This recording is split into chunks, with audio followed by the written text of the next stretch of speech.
Ontarians continue to pay some of the highest car insurance premiums in Canada. Although most cars were off the road last year due to the pandemic, many people didn't see any significant reductions in their auto insurance rates.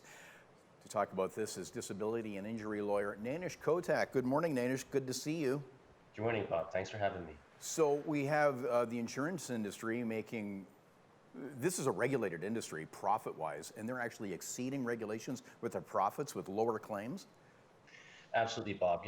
We understood from last year, obviously, that their claims would be down with the lockdown for almost the entire year, cars off the road.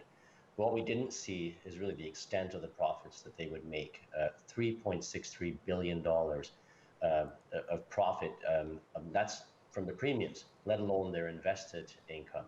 We're talking a profit ratio of 27.6% in connection with premiums billed. The regulator mandates that it should be 5%. So, way over. It's way over. We're talking 5 times. And we're probably going to see it again in 2021 because we know we're under lockdown for up until really April.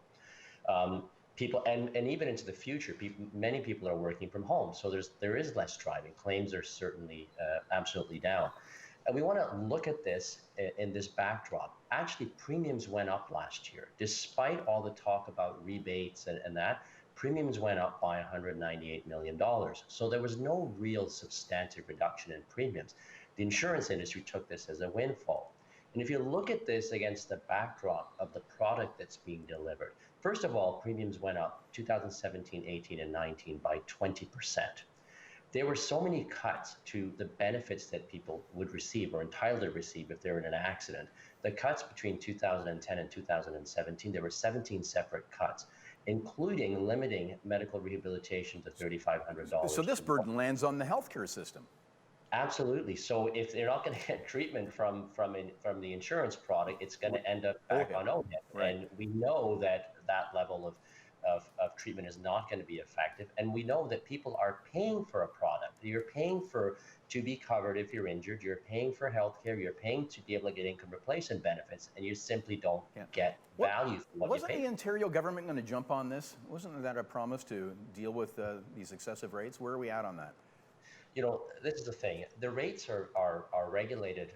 The government has an independent agency, FSRA, FSRA, that is supposed to promote transparency and public confidence and approve rates that are really viable in terms of approving those rates. And in my personal opinion, they have not done that. We haven't seen transparency from the insurance industry. We haven't seen proper regulation.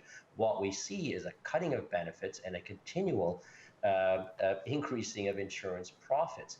Now, this does, we have an election coming up. So what people could do is, talk to your local MPP and make this as an election issue because it affects everybody. The reality is auto insurance premiums are like a tax. If you want to drive, you have to have auto insurance. Right. Well, there needs to be transparency from the insurance industry. Sure, they should make a profit. Yes, they should. Every industry should do that. But the excessive profits, the gouging that we are seeing, in my opinion, is completely unacceptable.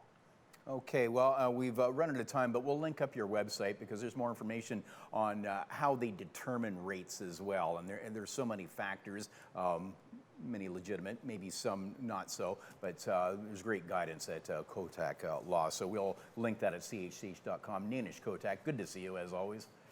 Thank you so much for having me.